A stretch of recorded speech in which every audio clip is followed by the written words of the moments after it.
જીવોની યોનિઓની સંખ્યાઓ. શ્રી જીવ વિચાર પ્રકરણ ગાથા 46-47. દસ પત્યેય તરુણમ 14 લખા હવંતી ઇયરેષુ વિગલિંગિયેષુ દો ચૌરો પંચિંદી તિરિયાણમ. ચૌરો નારાય સુરેશુ મણુઆણ 14 હવંતી સંપિંડિયા યસવે ચુલસી લખા ઉ જોણીણમ. શબ્દાર્થ જાણીએ.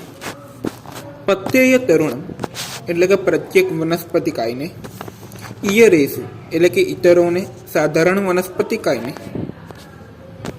વિગલિંગિયેષુ એટલે કે વિકલેન્દ્રિયોમાં, સંપિંડિયા એટલે કે સરવાળો કરતા એકઠી થયેલી, ચુલસી લખ એટલે કે 84 લાખ, જોણીણ એટલે કે યોનિઓની. ગાથાર્થ જાણીએ.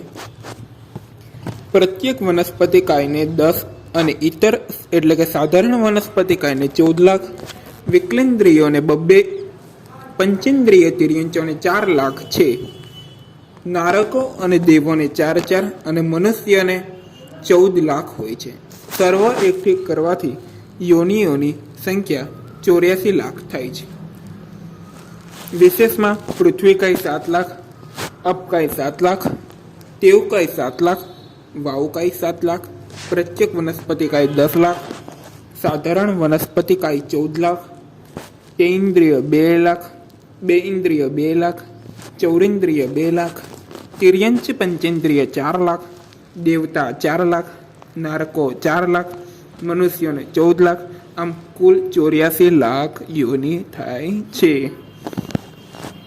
હવે યોનિદ્વાર ચાલુ સિદ્ધ ઉપર યોનિદ્વાર સાથે બાકીના 5 દ્વારો પ્રસંગે ઘટાવ્યા છે. હવે એ આપણે આગળ ગાથામાં જાણીશું.